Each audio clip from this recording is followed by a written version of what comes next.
A cat on a blockchain game called CryptoKitties sold for 600 Ethereum. $170,000 at the time, now it's worth over $1 million. An F1 Delta time car, 415 Ethereum, $110,000 at the time. 12,600 square meters of virtual land in the game Decentraland sold for 514 Ethereum. A highlight clip showing a moment showing LeBron James dunking in the game NBA Top Shot sold for over $200,000. As of February 2021, over $250 million have been spent on NFTs. Alright, what's good guys? It's Poku Banks, baby. Welcome back to my channel. If you're new here, leave a like, comment and subscribe. And today's video, we're going to be talking about the next biggest thing. Maybe it might already be the biggest thing already. This is NFTs, non-fungible tokens. In today's video, I'm going to go over what are NFTs, how to invest into NFTs, what I think of NFTs, all sorts. So NFTs, also known as non-fungible tokens, are digital assets which also represent, a wide range of unique, tangible and intangible goods online in the digital atmosphere. So this ranges from, collectible sport cards to crypto art to digital sneakers to virtual real estate, all sorts. Anything really can be an NFT, something that's intangible or tangible. So essentially, they've become another huge trend alongside cryptocurrency and within the blockchain space. And the reason that they're becoming a huge trend is how they've revolutionized the gaming space and the collectible space. And the reason they're connected with cryptocurrency is because they're hosting their platforms, the NFTs, on these blockchains. So this is Ethereum, Chiliz, Mana, Flow. So you may be thinking, Poku, why the hell will I buy an NFT? And why the hell are they selling for so much? Allow me to explain. So one of the main reasons and one of the main benefits of owning an NFT that makes it both distinct from another NFT and easily verifiable. So this means no two NFTs can be identical. And this also means that there's no room for any fake collectibles or fake counterfeits being circulated around because it can be tracked to the original owner or the original issuer, as it's on the blockchain and has a unique code. I'd say the best way to think of it or compare it to is, festival tickets. Yes, they all are the same as in there are tickets to a certain event, but they all have a certain barcode. So for example, let's say you try to photocopy a festival ticket and you try to get in. The first one will scan through nicely, but then the second one, it will show in the system that, it's already been scanned through. So again, there can't be two of the same festival ticket with the same barcode. Think of it like that for NFTs. So they're all separate and unique to their own. So you may be thinking, why would someone buy something digitally online where you can't see it, in real life? Well, as we all know, everything's moving digital now, Everything's now on these, our phones, our computers, everything's moving digital now. We're spending more time on our phones, we're spending more time on the internet. Now, as we like to own things in real life, we also want to own things online in the digital world.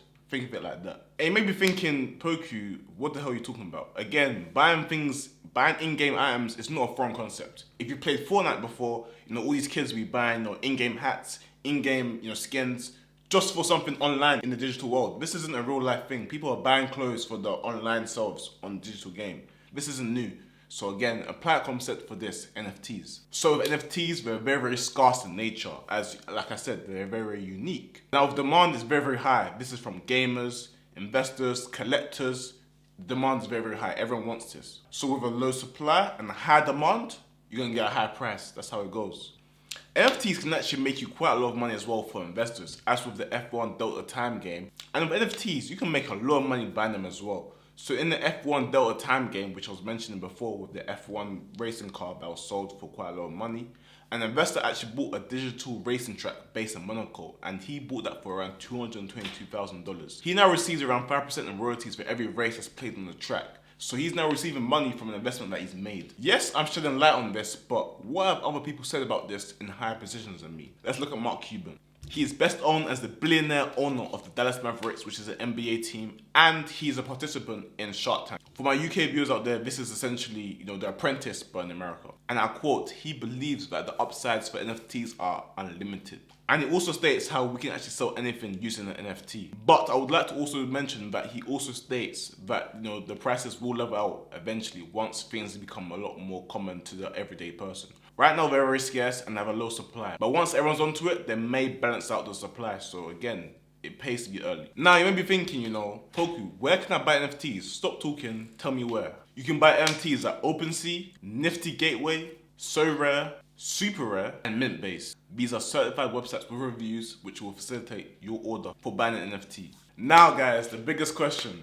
Poku, will you buy any NFTs? Me personally, I will not be buying any NFTs unless the perfect opportunity arises, okay? And when I say the perfect opportunity, this means the right price, the right gains, and once I fully understand the nature of the product. Other than that, I'm gonna keep investing in cryptocurrency, my index funds, my forex trading, all sorts. But you know, when you invest in this, and that, you need focus, okay? But just because I'm not investing in NFTs directly does not mean I'll be benefiting. I will be benefiting off NFTs in another way, and that's through their native tokens. Allow me to explain. Tokens such as Chillers, Mana, which is on the game Decentraland, and Flow are appreciating in value. Why? Because they're using and involved in NFTs. The NBA Top Shot game that I was talking about earlier, where the LeBron dunk was sold for around $200,000.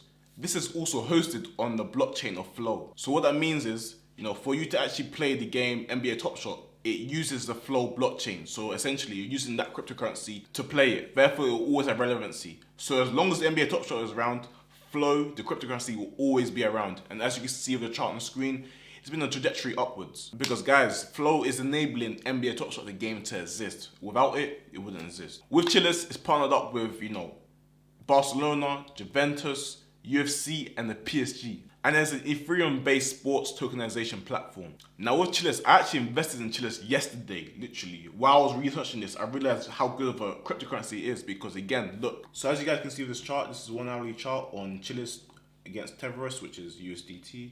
Now the red line is where I bought, okay? This was yesterday. I bought around, around 5 p.m. Today, as you guys can see, we hit around nearly $1, literally. But I bought around 31 cents. So 31 cents times 3, that is 93 cents. Now the percentage gain on that, just like that, 196%, basically 200% essentially. So again, like I said, that's basically tripling your money. 100% is double, 200% is triple. So again, there's room for growth with Chillers again, as you guys can see, it's just exploded. So again, that's how I make my money with NFTs. Not directly buying NFTs, but again, getting a native token for the platform, the Ethereum sports-based platform. Also with Decentraland, this is now a crypto-powered virtual platform based on 90,000 NFTs, which are individually called land. Now, to buy this land on the game, you have to use cryptocurrency, and that cryptocurrency is called Mana. So essentially, in order to buy the NFTs, you need to use cryptocurrency. So if more people want to buy these NFTs and the game gets more popular, therefore more people are buying the cryptocurrency, therefore the price goes up as the demand is going up and the supply is going down. So as more people play the game Decentraland, Mana will actually go up. I'm not investing in Mana, but I might look into it. But yeah, man, let me know what you think about NFTs. If you're looking to buy them or if there's anything I should look at, do let me know down below. I'll be happy to have a discussion with you. You already know. Alright, it's Poku Banks, babe.